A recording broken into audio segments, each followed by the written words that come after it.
ये वीडियो जो अभी आप यहाँ पर यूट्यूब पर देखने वाले हैं, ये कल ही SMTV पर अपलोड हो चुकी है और वहाँ पर एक ऑडियो प्लेयर भी है जहाँ पर आप इसकी ऑडियो को भी सुन सकते हैं और साथ ही साथ वहाँ पर एक डाउनलोड का लिंक है जिसको क्लिक करके आप उस ऑडियो को सेव कर सकते हैं अपने मोबाइल फ़ोन के ऊपर और जब चाहे जहाँ चाहे उसको सुन सकते हैं। ऐसा क्यों होता है कि हर कोई different perspective, different personality, different attitude लेके सबके पास होता है, and that is what is the main reason for their कि वो मतलब लाइफ में कहाँ पहुँचते हैं। बट ऐसा क्यों है? Why everybody is not like, why the perception is not positive for everybody, even if I not say positive but perceptions, या मतलब प्रोडक्टिव क्यों नहीं है सबके? Why they are so distorted? Don't you think that everybody is so distorted? ऐसा नहीं है कि ये अभी हो रहा है, ये जो वर्ल्ड है बट अभी ज़्यादा हो रहा है। नहीं, ज़्यादा नहीं हो रहा है, अभी कम हो रहा है। क्योंकि अगर आप ध्यान से हिस्ट्री को उठा करके देखेंगे, पिछले ज़्यादा पीछे मत जाइए, 100-200 साल भी पीछे चले जाएं, तो जिस लेवल पे वॉर्स होती थी और जिस लेवल पे डिस्ट्रक्शन होता था मास लेवल पर, जिस लेवल पर ऐसा ऐसा टॉर्चर होता था लोगों का, जब जैसे एक राज्य है, उसका कोई राजा है, किसी दूसरे राज्य के राजा ने उस पर अटैक किया और जब वहाँ पर उसको ऑक्यूपाई कर लिया, तो वहाँ पर लोगों के साथ में क्या होता था, अगर उसको हम स्टडी करेंगे हिस्ट्री में तो हमको क्लियर हो जाएगा that we are currently living in the best possible time as far as a comfortable life is concerned. इतना कंफर्ट आज से पहले कभी भी नहीं था। लाइफ कंफर्टेबल हो रही है, आप सही बोल रहे हैं, बट माइंड तो सेटल नहीं हो रहा है, माइंड तो डिस्टॉर्टेड ही लग रहा है। उसके पीछे एक रीज़न है, जो आप माइंड की बात कर रहे हैं, that's a different ball game all together. Basically पहले के ज़माने में क्या था, जो नीड्स थी वो प्रॉपरली वेल डिफाइंड थी। उस टाइम पे कैपिटलिज्म और the concept of this brands and advertising and products and services or these unlimited desires, that was not there. This internet was not there. Right. Television भी होता था, उसमें limited एक दो कुछ सीरियल्स आते थे पूरे हफ्ते में। आज की डेट में क्या हो रहा है, ये मीडिया इतना ज़्यादा पेनिट्रेट हो चुका है कि जिसकी वजह से क्या हो रहा है कि लोगों के जो डिज़ायर्स हैं वो बहुत ज़्यादा बढ़ गए हैं। Right right. तो ये प्रॉब्लम्स डिज़ायर के लेवल पे है। लाइफस्टाइल तो कंफर्टेबल हो गया है, लेकिन माइंड के लेवल पे हम अनसेटल्ड हैं। क्यों? क्योंकि कितना भी मिल जाए वो कम पड़ जाता है। Right right right. जो अमीर है वो भी गरीब है इन कंपैरिजन टू जो उससे ज़्यादा अमीर है। Right right. Because in comparison to their neighbour और देयर रिलेटिव्स और देयर फ्रेंड्स, वो अभी बहुत पीछे हैं। तो सब एक रेस में भाग रहे हैं। Right right. तो कोई भी रेस हो, चाहे वो बच्चों की हो चाहे बड़ों की हो, जो भी हारता है वो रोता है। बच्चों को आप देखो ना, जब भी रेस होती है, जो जीतता है वो खुश हो जाता है, जो हारता है वो रोता है। तो एक रेस चल रही है हम सबके माइंड में, और सब कुछ और कॉम्प्लिकेटेड होता चला जा रहा है। डिस्ट्रैक्शंस बहुत ज़्यादा बढ़ गई हैं, एडिक्शंस बहुत बढ़ गए हैं तरह तरह के। मेंटल डिसऑर्डर्स के बारे में देखे जाए तो जो हमने पहले कभी सुने नहीं थे, ADHD इन किड्स, ऑटिज्म बहुत बढ़ गया है। पहले इतने ऑटिस्ट चाइल्ड नहीं दिखते थे। Right. तो सर ये सब नेगेटिव एस्पेक्ट्स हैं मॉडर्नाइजेशन के। And this is kind of inevitable. ये और बढ़ेगा अभी धीरे धीरे। ये जो साइकोलॉजिकल डिसऑर्डर्स हैं ये और बढ़ेंगे, क्योंकि अगर हम किसी भी डेवलप्ड इकोनॉमी को देखते हैं तो हम आइडिया लगा सकते हैं कि वहाँ पर क्या हो रहा है और यहाँ पर क्या होने वाला है। Right. देखो, बेसिक प्रॉब्लम क्या है कि जब तक एक इंसान बिजी होता है ना, कि मेरे को काम करना है अपना पेट भरने के लिए, अपनी फैमिली का पेट भरने के लिए, तब तक कोई प्रॉब्लम नहीं होती। तब तक सिर्फ एक प्रॉब्लम होती है कि भाई मेरे को पैसा चाहिए ताकि मेरे को रोटी मिल जाए, घर मिल जाए, कपड़े मिल जाए, मेरे बच्चों को एक अच्छी एजुकेशन मिल जाए। जब ये सब हो जाता है तब एक्चुअल में साइकोलॉजिकल प्रॉब्लम शुरू होती है। Right right. एक है फिजिकल लेवल पे प्रॉब्लम्स, एक है साइकोलॉजिकल प्रॉब्लम्स। तो फिजिकल प्रॉब्लम कब तक है? जब तक कि फिजिकली फाइनेंशियली आप प्रॉब्लम में है। बट जैसे ही वो अचीव हो जाता है, अब एक्चुअल में करने के लिए कुछ भी नहीं है। राइट। अब आपके पास में इतना पैसा है कि आप बैठे बैठे खा सकते हो और आपकी फैमिली भी खा सकती है, तो अब करें क्या? अब खाली हो गए, और कहते हैं ना खाली दिमाग शैतान का घर। तो अगर माइंड को अगर कंस्ट्रक्टिव किसी जगह पे ना लगाया जाए तो mind bye it's very nature is destructive, because it's isolated and fragmented. Mind क्या है? आपका एक मैं है जो औरों के मैं से अलग है। तो दो मैं की आपस में लड़ाई होगी। एक मैं आइडेंटिफाइड है एक ग्रुप से, एक मैं आइडेंटिफाइड है किसी और ग्रुप से। तो ये दो ग्रुप्स बन जाएंगे और इन दो ग्रुप्स की आपस में लड़ाई चलेगी। ये ग्रुप्स फैमिली में भी होंगे, फ्रेंड्स में भी होंगे, सोसाइटी में भी होंगे, नेशन में भी होंगे, सब में होंगे। तो कॉन्फ्लिक्ट अभी इतना ज़्यादा है कि सबके अंदर एक मैं है, सबके अंदर एक राजा है। Right. सब रूल करना चाहते हैं। Right. हर लेवल पे। तो यहाँ पे इतना ज़्यादा कॉन्फ्लिक्ट हो गया है। That is what I am saying, because of mind नहीं, नॉट बिकॉज ऑफ माइंड। इसको थोड़ा सा हमको करेक्ट करना पड़ेगा। Because of wrong understanding. Because what is mind? Are we calling brain as mind? Brain is not mind. Brain में जो information feeded है, जिसके बेस पर हम सोचते हैं, वो माइंड है. वो माइंड है. So mind is thought, mind is thinking. Now what is the root of thinking? Thinking किसके बेस पे चलती है? On the basis of understanding. जो भी आपको समझ आता है उसी के बेस पे तो थिंकिंग. मैं कहूंगा इसके बारे में कुछ सोच के बताओ, ये जो कप है, क्या सोचोगे? जो भी इसके बारे में इंफॉर्मेशन अंदर फीडेड है, जो भी आपकी समझ है इससे रिलेटेड, उसी के बेस पे तो सोचोगे. हाँ, उतना ही बताएंगे. या तो आप कहोगे अच्छा है, या कहोगे बुरा है, या फिर कहोगे ना ये अच्छा है ना बुरा है, जैसा है सो है. तो एक हो गया थिंकिंग बेस्ड अपॉन रियलिटी, यानी एज इट इज देखना उसको. एक है बेस्ड अपॉन जो आपकी अपनी प्रेफरेंस है उसके अकॉर्डिंग देखना, अपने डिजायर्स और फियर्स के अकॉर्डिंग देखना. Right. So the moment you start seeing things as it is, as they actually are, जो देखना बहुत ही सिंपल है, लेकिन हमको कॉम्प्लिकेटेड लगेगा क्योंकि हमारी ऐसी आदत नहीं है. राइट. हम चीज़ों को एज इट इज नहीं देख सकते, हम उसको उस तरीके से देखते हैं जैसे हमको सिखाया गया है, जैसी हमारी ट्रेनिंग है. फॉर एग्जाम्पल, मैं आपको एक सिंपल सा एग्जाम्पल देता हूं, बड़ी आसानी से रिलेट करेंगे.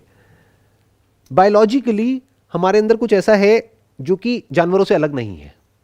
तो हमारे अंदर हम चाहे चाहें या ना चाहें, कुछ ऐसे थॉट्स आएंगे जो सोसाइटी के पॉइंट ऑफ व्यू से गलत है. अब आप क्या करोगे? एक तरफ से आपको सिखाया जा रहा है कि ऐसे थॉट्स नहीं आने चाहिए, बट वो तो आ रहे हैं. तो अब आपके अंदर आएगा गिल्ट. हाँ. आप अपने आप को कहोगे कि यार मैं कितना घटिया इंसान हूं, मैं क्या सोच रहा हूं, ये कैसे थॉट्स आ रहे हैं मेरे अंदर. जितना आप ये बोलोगे उतना ही वो थॉट्स और ज्यादा आएंगे. राइट. तो एक है जो एक्चुअल में हो रहा है एट अ बायोलॉजिकल लेवल, जिसकी वजह से वो थॉट्स और वो फीलिंग्स और वो इमोशंस ट्रिगर हो रहे हैं. एक है the concept of right and wrong, जो इस सोसाइटी ने हमारे ऊपर इंपोज किया हुआ है based upon what is convenient for the society, Right. not for the individual. Not for the Society is not designed for the individual. Right. But thoughts आते हैं at the level of an individual. अब एक बहुत बड़ा clash आ गया, क्योंकि अगर उन थॉट्स के हिसाब से आपने एक्ट किया तो इस सोसाइटी आपको बॉयकॉट कर देगी. Right. That is what. Act नहीं किया तो अंदर एक कॉन्फ्लिक्ट चलता रहेगा. यही तो प्रॉब्लम है. आप अपने आप को ही उल्टा बोलते रहोगे. तो ये सारी की सारी जड़ है. ये मैंने एक बहुत ही छोटे से एक एस्पेक्ट को टच किया है. अंदर जो कॉन्फ्लिक्ट चलते हैं उनमें से एक को, ऐसे अनलिमिटेड कॉन्फ्लिक्ट्स हैं और उनको एक एक करके रिजॉल्व करना होता है. उसको रिजॉल्व करने के दो तरीके हैं. एक है आप किसी थेरेपी के लिए जाइए, किसी थेरेपिस्ट के पास में. वो क्या करेंगे, एक एक करके देखेंगे कि आपके अंदर किस किस तरह के इश्यूज हैं, अपने पास्ट से रिलेटेड, प्रेजेंट से रिलेटेड और फ्यूचर से रिलेटेड, और एक एक करके उसको सॉल्व करेंगे. Right. Right. They will solve that particular problem जिसकी वजह से वो सब कुछ ट्रिगर हो रहा है अंदर. वो एंजाइटी, वो फियर, वो थॉट्स जिसको आप नेगेटिव बोलते हो, वो ट्रिगर हो रहे हैं. एक तरीका ये है. दूसरा तरीका है कि आप एक एक करके सॉल्व ना करें, एक झटके में अपनी सारी प्रॉब्लम्स को सॉल्व कर दें in one shot. The way out is to understand what mind is, not how to control your mind और हाउ टू स्टे पॉजिटिव और how to change your thoughts. That how is a trap. The moment you ask how to someone, अब वो आपको एक system देंगे, एक process देंगे, कुछ टिप्स देंगे, कुछ सजेशंस देंगे जिसको आपको फॉलो करना है. अब आपके माइंड में फिर से दो क्रिएट हो गए. एक है जो करना चाहिए, एक है जो आप एक्चुअल में कर रहे हो. अपने अंदर कभी आप झांक करके देखो कितना कॉन्फ्लिक्ट होता है. हम सोचते कुछ और है, करते कुछ और है. तो आप एक्चुअल में क्या हो, जो आप सोचते हो या जो आप करते हो. बच्चों को हम कहते कुछ और है करने के लिए, हम खुद कुछ और करते हैं. राइट. तो there is so much of conflict there जिसकी कोई हद नहीं है. तो अब क्या किया जाए? अब इस सबका क्या सोल्यूशन है? Understand what mind is. वो किसी बुक में आपको आंसर नहीं मिलेगा, खुद समझना पड़ेगा. झांक करके देखो अपने अंदर, तो आपको नजर आ जाएगा थॉट क्या होता है, फीलिंग क्या होती है, इमोशन क्या होता है. उससे आप टाइम से फ्री हो सकते हैं. The concept of time which is past, present and future. Once you understand what mind is, that is the only way out. अगर हमको एक परमानेंट सॉल्यूशन चाहिए तो खुद से ही आएगा वो आंसर. एग्जैक्टली खुद से भी नहीं आएगा, कुछ जगह से हमको थोड़ी बहुत हेल्प मिलेगी. अब वो आपको फिगर आउट करना होगा कि कौन पर्सन है जो एक्चुअल में इसको फिगर आउट कर चुका है या कर रहा है, और कौन है जो फेक कर रहा है. फॉर एग्जाम्पल, आप मेरी वीडियो सुनते हैं तो आप हो सकता है अपने माइंड में बोलेंगे नहीं नहीं नहीं नहीं, इसको तो सब पता है. हो सकता है मुझे कुछ भी ना पता हो सकता है मुझे सब कुछ पता हो. तो वो आपको समझना है कि किसको कितना पता है, कौन किस लेवल तक गया है. हो सकता है बाहर से देखने में आपको लग रहा होगा कि अरे ये पर्सन तो बहुत ही सॉर्टेड है, कितना पीसफुल है, कितना काम है. उसने अपना एक ऐसा पर्सोना क्रिएट किया हुआ है. तो आपको ये लग रहा है कि इसके पास में सारे आंसर्स हैं, तो आप वहां पर जाकर के हाथ जोड़ करके उनके पैरों में बैठ जाओगे और कहोगे गुरुजी आप बताओ मुझे क्या करना है। Right. हो सकता है उसको खुद ही कुछ ना पता हो। अब किसको पता होगा कि उसको पता है नहीं पता है? वो जो उससे भी आगे निकल चुका है in terms of exploring what mind is, वो तो पकड़ जाएगा एक सेकंड में, आप नहीं पकड़ पाओगे। Right right. तो अब आप फंस गए, क्योंकि जो बच्चा खुद नर्सरी में है हाँ, वो उसके लिए तो चाहे कोई 5th स्टैंडर्ड में हो, चाहे 10th में हो, चाहे पोस्ट ग्रेजुएट लेवल पे हो, सारे सीनियर सब सीनियर है, सही। है। उसको तो पता ही नहीं। तो आपको ढूंढना होगा ऐसे कौन लोग हैं, ऐसे लोग हैं दुनिया में या थे पास्ट में जो काफी डीप में गए हैं, तो वहां से आपको कुछ पॉइंटर्स मिलेंगे। तो फिर आपको खुद ही अपने माइंड के अंदर झांक करके देखना होगा और आराम से स्टेप बाय स्टेप समझना होगा। ये काम ना आसान है ना मुश्किल है, बट मैं ये कहूँगा ये काम ज़रूरी है। ज़रूरी है, राइट। अगर आप मानते हैं आपके लिए आसान है तो एक्चुअल में बहुत आसान है ये काम। बट सर समझने की ज़रूरत फील होनी चाहिए। Right, absolutely. वो ज़रूरत फील होनी चाहिए अंदर से कि वो कितना ज़रूरी है, और चाहे फील हो या ना हो ज़रूरी तो है ही। बिल्कुल ऐसा है कि चाहे आपको ज़रूरत फील हो या ना हो, हवा की और पानी की ज़रूरत तो है। माइंड डिस्टर्ब्ड है, इसमें कोई डाउट नहीं है। किसका डिस्टर्ब्ड है? जो भी अपनी बेसिक जो नीड्स हैं, फाइनेंशियल नीड्स, उससे ऊपर उठ गया है, उन सबका माइंड डिस्टर्ब्ड है। ये फैक्ट है, ये कोई इल्यूजन नहीं है। Right right right. तो एक प्रॉब्लम है जिसका सोल्यूशन तो चाहिए। अब वो सोल्यूशन कहां से आएगा, कब आएगा, कैसे आएगा, वो उस इंसान को फिगर आउट करना है। या मुझे सोल्यूशन निकालना भी है, या मुझे सिर्फ एस्केप चाहिए। एस्केप क्या है? छोड़ो इन सब चक्करों को। नहीं है, एस्केप्स हैं। हाँ, एस्केप्स क्या है? But they are temporary. Right, temporary solutions हैं, बट टेम्पररी को आप परमानेंट में भी कन्वर्ट कर सकते हो। वो क्या है? डेली रात को ड्रिंक करो और सो जाओ, माइंड ब्लैंक हो गया। Right right. अपने ध्यान को डाइवर्ट कर दो, कुछ और चीजों में लगा दो, प्लेजर्स में इंडल्ज हो जाओ, ये कर लो, तो वो कर यही लो। चल रहा है शायद, यही चल रहा है, और यही क्या चल रहा करेंगे? है। सब भाग रहे हैं, राइट, अपने आप से कुछ ना कुछ एडिक्शन लेके बैठे हुए हैं, Right. जिससे वो रियलिटी से दूर हो सके। तो यही कर रहे एंड हैं दैट सर विल सब। Take you far from reality, that will not bring you close to reality, क्योंकि अब आप कहीं और ही जीने लग जाओगे। देखो, एक है आप वहां जियो जो आप खुद अपने बारे में सोचते हो, राइट। एक है आप वहां जियो जो और लोग आपके बारे में सोचते हैं, वो एक और लेयर है। बहुत सारे लोग वहां जी रहे हैं कि और हमारे बारे में क्या सोचते हैं। आपको कैसे पता और आपके बारे में क्या सोचते हैं? You can never know that, क्योंकि जो वो बोलेंगे वो झूठ होगा। आपके मुंह पे कोई थोड़ी ना बोलेगा जो सच है, वो तो पीछे से वो आपस में बात करेंगे ना। राइट राइट राइट एंड उनके पास में टाइम कहाँ है आपके बारे में कुछ भी सोचने का? Right right. बट सब फेक ही जी रहे हैं ना, सब Right. दूसरे के लिए ही जी रहे हैं। राइट, तो आप पेरेंट्स के लिए पढ़ाई करते हो, आप जो भी करते हो दूसरे के लिए ही कर रहे होते हो, I think through out your life. बहुत स्मॉल पोर्शन होता है जब आपको मिलता है कि आप अपने लिए कुछ सोच रहे हो, कर रहे हो। नहीं, हम बोलते हैं कि हम इसके लिए कर रहे हैं, उसके लिए कर रहे हैं, करते हम सब कुछ अपने लिए ही है। Right right. At the centre of everything is me. क्योंकि अगर मैं अपने बच्चे के लिए कुछ कर रही हूँ तो इसलिए नहीं कर रही कि मेरे को उस बच्चे की पड़ी है, इसलिए क्योंकि वो मेरा बच्चा है। हाँ, मेरा बच्चा है। क्योंकि अगर वो किसी और का बच्चा है तो मैं उसके लिए नहीं करूंगी। Right right. मैं उस इंसान के लिए कर रही हूँ, इसलिए नहीं कि मेरे को उस इंसान की पड़ी है, क्योंकि वो इंसान मेरा पति है, पत्नी है। अगर वो किसी और का पति है, किसी और की पत्नी है, मेरे को उसकी नहीं पड़ी है, या उसका कहीं बाहर अफेयर है तो मेरे को उसकी नहीं पड़ी है। मैं कहूँगा भाड़ में जाओ। तो हम जो भी कुछ कर रहे हैं, अपनी जॉब पे भी जो हम काम कर रहे हैं वो इसलिए कर रहे हैं क्योंकि सैलरी मिल रही है। कल अगर सैलरी मिलना बंद हो जाए तो ये जो है ना कि आई लव माई वर्क और ये वो सब खत्म। तो जो भी हम करते हैं वो करते खुद के लिए ही है, लेकिन हम बिल किसी और के नाम पे फाड़ देते हैं कि हम ये तुम्हारे लिए कर रहे हैं। ये बहुत कॉमन है इंडिया में। फॉर एग्जाम्पल, कोई आदमी है, उसके अपने ड्रीम्स हैं, अपने एम्बिशंस हैं, या वो बहुत ही ज़्यादा ग्रीडी है और पैसे के पीछे वो पागल है, तो वो पैसे के पीछे भाग रहा है, अपनी फैमिली की तरफ उसका ध्यान भी नहीं है। लेकिन वो फैमिली को आकर के क्या बोलेगा कि ये सब मैं तुम्हारे लिए ही तो कर रहा हूँ। वो उनके लिए नहीं कर रहा है, वो खुद के लिए कर रहा है, क्योंकि फैमिली को तो वो चाहिए ही नहीं। फैमिली तो कह रही है हमको तो आपका टाइम चाहिए, हमको तो पैसा चाहिए ही नहीं। बट अगर उसने ये बोल दिया तो अपनी नजरों में गिर जाएगा ना, अपनी नजरों में भी और औरों की नजरों में भी। तो वो गिरना नहीं चाहता है, वो गलत प्रूव नहीं होना चाहता और वो है। दूसरों को ये दिखाना चाहता है कि मैं कितना पैसा कमा सकता हूँ। नंबर 1, मैं कितना पैसा कमा सकता हूँ। दूसरा, वो ये दिखाना चाहता है कि मैं कितना अच्छा पति हूँ, मैं कितना अच्छा बाप हूँ, मैं कितना अच्छा इंसान हूँ, देखो मैं सोसाइटी के लिए भी कितना कुछ करता हूँ। तो वो क्या करेगा, अगर कहीं चैरिटी भी करेगा तो चुपचाप नहीं करेगा, वो जा करके पहले से शर्त रखेगा कि मैं ये चैरिटी करूंगा, लेकिन यहां पर ये स्वर्ण अक्षरों में मेरा नाम होना चाहिए, तब मैं इतने पैसे दूंगा आपको, ऐसे नहीं दूंगा। Yeah, so the whole society is in very, तभी तो yeah, the very distorted they don't know कि कहाँ किस लिए कर रहे हैं, क्या कर रहे हैं. That is why I feel like that.